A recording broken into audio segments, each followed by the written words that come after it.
ditugunak. Gabonetan, badira hala ere momentu tristeak. Ondoan falta ditugunak gogoratzeko momentuak ere badira. Biolentzia ezberdinen eraginez, gure ondotik joanak.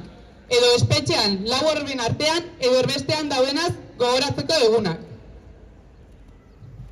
Urtero, martutenen egin ohi dugun mobilizazioa, aurten Donostia erdigunera ekarri dugu. Gure aldarriak euskal preso, ieslari eta deportatuen auziari aterabide integral bat eskatzen dugula hiri guztian zehar ikus dezaten. Etorkizunera begira jarria gaude, eta espetxean euskal presoik egongo ez den etorkizuna da amesten duguna.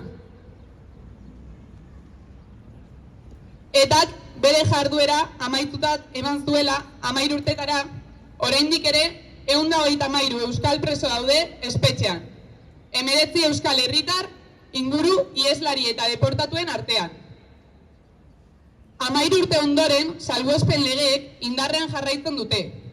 Estrategia antiterroristapean bideratutako legeak, orduan ere, euskal presoak modu bidegabean zigortu baitzituen ere, are ageriago ikusten da lege horiek egun suposatzen duten salbuespena.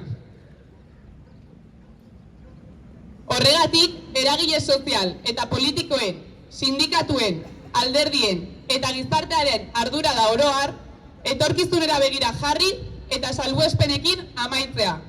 Sufrimenduarekin amaitzea. Gatazkaren konponbideari aterabide integral bat eskaintzeko lanean aritzea.